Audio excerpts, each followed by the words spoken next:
welcome back to my channel. Today we got the 2002 Honda Crf450r here. I'm going to check the valves, and as you just saw in the video, the top end's real noisy on this bike. And when you go to get up towards the rev limiter, revving it out, you lose a lot of power and you hear a lot of just rattle noise from the top end, which kind of tells me the valves are out of whack. I'm guessing they're too tight. I'm just hoping there's still enough adjustment left with the shim kit I got to adjust them for now, maybe get me through this summer, this riding season until next winter, and then do a head job on it. I haven't done a thing to this bike since I got it besides change the oil in the engine side and the transmission side, and that's it. I also got a new valve cover gasket, a small little stuff that I'm going to throw on this. So I'll jump into it and I'll show you what's into the head underneath this valve cover and see what we find. Alright, I got the valve cover off this bike and I got something to show you guys. And I can't believe that this bike still ran, and I ran it hard all winter long, riding on the ice. If you follow me, you see me on the ice. I went show riding, we went on like a 60-mile trip, and the bike never quit on me, and I'm really surprised it never blew up. And I'll show you right here what happened. So I pulled the valve cover off, and I'm looking at the cam lobes here on the bottom side, and they're looking pretty good. And first thing I do, I just reach in here and I grab this, and I was like, man, that is way too loose. I come down here and look at my shims. You know, I can see a lot of play in this one, but this one, I come over here, and if you're familiar with this at all, you know that I'm missing a shim. And this bike has been like this since I got it. Can't believe it didn't blow up on me. So I'm actually kind of glad that's the source of the issue. I'm just really hoping that the shim's not laying down in the bottom of the motor somewhere. It probably is, but yeah, that's the issue. So we're going to pull the tensioner on the cam. Well, let me pull my tensioner out and pull these 4 bolts here on top of the cam to get the cam out after I check the clearances here to make any adjustments that I need to with them. But yeah, I'd say that is the source of the noise causing all the issues. So another thing that I can't believe this, as I'm looking around here to see what I need, I kind of look over in this corner back in here, and there it is. Oop. There it is, the shim. It never made its way to the bottom of the motor, so I feel better about that. What caused this to happen, though, kind of concerns me. I'm not sure, so if you know or have an idea, let me know in the comments.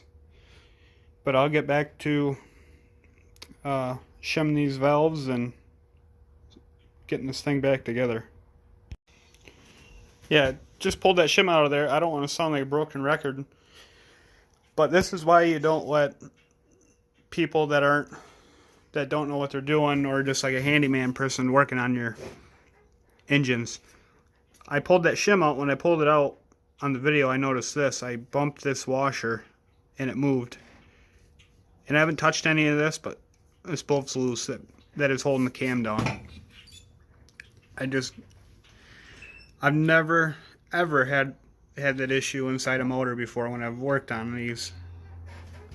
So just goes to show it's worth paying somebody, if you don't do it yourself, to pay somebody that knows what they're doing to work on this stuff for you. Fortunately, I caught this issue before I did drop a valve or whatever. A million different things could have happened. So hopefully I don't open a can of worms doing this and find out I need an entire rebuild before I can ride this summer. But I'll just keep you guys updated on whatever I find, and if I don't find anything, I'll probably have the shims in, and we'll have it running here in just a few. Alright, so we got like the cradle out for the cam, and I still got one shim in there, but that doesn't matter. This right here where the cam bolts onto, I noticed it was loose.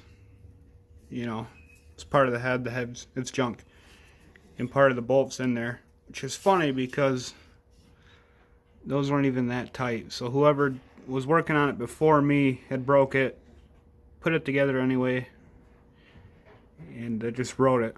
That explains, you know, the shim coming out. This bolt holding the cradle down was loose.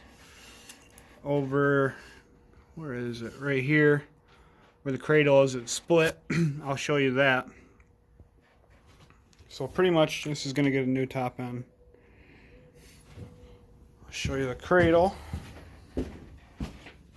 So I got this. At first, you know, these cam lobes are in great shape, not beat up or anything, but when I was looking at this, you can see the split right there. And so, you know, that's garbage. I'm not gonna put that back in. And I mean, the valve buckets are, they're all right. They're fine. There's nothing that my nail can catch on, so they're good. So yeah, pretty much got screwed on that trade deal, which seems to happen a lot. If you trade a lot of things, you'll find out that you get screwed all the time by people that aren't honest. Alright guys, so if you made it this far into the video, thanks for watching, and I'm gonna go inside and order me some parts for this bike so I can have it back on the trail again here soon. And if you watch my channel, thank you for subscribing. And another thing as well is a lot of the parts I buy for, you know, my quads and bikes, razor and all that, I buy it from Amazon. So if you want to, I'd appreciate it if you use my link in the description. I make a small fee from that. It doesn't add to the price of what you're buying, but it just helps me out. It doesn't matter if you buy what I link in there or if you just buy anything on the site. As long as you go through my link, it's good for like 24 hours. But yeah, thanks for watching, and until next time, hopefully next time I'll make a little headway on this bike and I can be out riding. I was planning on riding this weekend, but that's not happening. But thanks for watching.